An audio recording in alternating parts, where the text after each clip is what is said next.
মাননীয় অর্থমন্ত্রী শ্রদ্ধেয় আমির খসরু মাহমুদ চৌধুরী ভাই, তিনি এমপি হওয়ার পর মন্ত্রী হলেন, অর্থমন্ত্রীর দায়িত্ব গুরুত্বপূর্ণ মন্ত্রণালয়।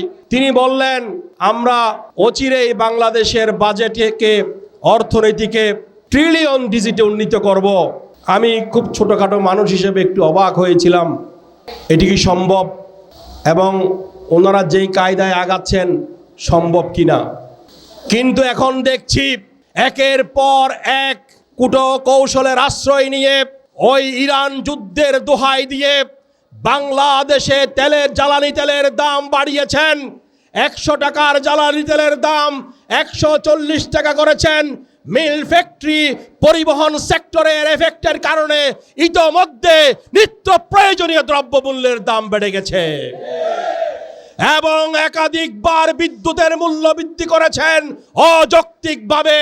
1306 টাকার সিলিন্ডার গ্যাস এখন দরিদ্র মানুষকে 1940 টাকায় ক্রয় করতে হয়। এটি কি মেনে নেওয়া যায়? সুতরাং আগামী বাজেট, আগামী অর্থ বছরে একটি উইন্ডো ড্রেসিংয়ের মধ্য দিয়ে জনগণকে খুশি করার জন্য জনাতন একটি বাজেট দিবেন হয়তো, কিন্তু মাত্র 100 দিনে সরকারের যে লেজগোবরের অবস্থা, এটা সুস্পষ্টভাবে প্রতীয়মান হয় এই সরকারে বাজার ব্যবস্থা নিয়ন্ত্রণ করার মতো কোনো ক্যাপাসিটি নাই। এই সরকার বাজার ব্যবস্থা নিয়ন্ত্রণে ব্যর্থ হয়েছে।